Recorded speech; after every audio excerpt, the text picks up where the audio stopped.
অঞ্চলের মধ্যে ছড়িয়ে যাচ্ছে, সেটা হচ্ছে কাদিয়ানি ফিতনা। সেটা কোন ফিতনা? এই কাদিয়ানি ফিতনা আমাদের অঞ্চলের মধ্যে ছড়িয়ে যাচ্ছে। মুহতারাম হাজিরিন, ভালো করে বুঝবেন, এই কাদিয়ানি ফিতনা এমন একটা ফিতনা। এই মির্জা গোলাম আহমদ কাদিয়ানি, উনি ভারতের পাঞ্জাবের মধ্যে 1835 খ্রিস্টাব্দে তিনি জন্মগ্রহণ করেছিলেন। এই মির্জা গোলাম আহমদ কাদিয়ানি তিনি মিথ্যা নবী দাবিদার করেছিলেন। আমাদের নবীজি সাল্লাল্লাহু আলাইহি ওয়াসাল্লাম বলে গিয়েছেন, আমি নবী যাওয়ার পর 40 জন মিথ্যা নবী দাবিদার আসবে। কতজন? 40 জন মিথ্যা নবী আসবে। এই সমস্ত মিথ্যা নবীদার এই দুনিয়ার বুকে আগমন করে তারা নিজেকে নবী বলে দাবি করবে। নাউজুবিল্লাহি মিন যালিক। মুহতারাম হাজিরিন, কাদিয়ানি সম্প্রদায় ওরা মুসলমান বলে দাবি করে, কিন্তু তারা মুসলমান। আমরা বলিষ্ঠ কণ্ঠে বলতে পারি, মুসলমানদের এই জমিনের মধ্যে সমস্ত ধর্মের লোকজন বসবাস করতে পারবে। ইহুদি, খ্রিস্টান, বৌদ্ধ, নাসারা সমস্ত ধর্মের লোকজন এই মুসলমানদের জমিনে বসবাস করতে পারে। এই অধিকার আল্লাহ সুবহানাহু ওয়া তাআলা দিয়েছেন। কিন্তু মুসলমানদের এই জমিনের মধ্যে কাদিয়ানি ফিতনা, ইহুদি খ্রিস্টান তো বসবাস করবে, কাদিয়ানি ফিতনা, মিথ্যা নবী দাবিদার এই মুসলমানদের জমিনে বসবাস করতে পারে না। কথা বলেন ঠিক কিনা?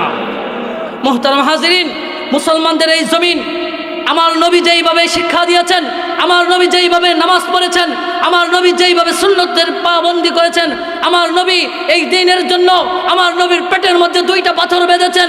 আমার নবী যদি দ্বীনের জন্য, ইসলামের জন্য পেটের মধ্যে 2টা পাথর বাঁধতে পারে, খোদার কসম করে বলতে পারি আমার পেট আমার নবীর চাইতে দামি হয়।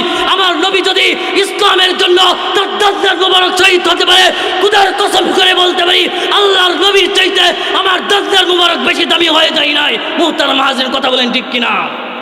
মুহতারাম হাজিরিন, আমার নবী যদি ইসলামের জন্য, এই মুসলমানদের জন্য তার চেহারার মধ্যে থুতু নিক্ষেপ করা হতে পারে, আল্লাহর কসম আমার চেহারা নবীর চেহারার চাইতে দামি হয়ে যায় নাই। আমার নবীর চাচা মোহাম্মদ হানজালাকে যদি 70 টুকরা করে তার কলিজা চিপিয়ে খাওয়া হতে পারে, খোদার কসম আমার বাপ চাচা তার চাইতে বেশি দামি হয়ে যায় নাই। আল্লাহর কসম আমার বাপ চাচা নবীর বাপ চাচার চাইতে বেশি দামি হয়ে যায় নাই।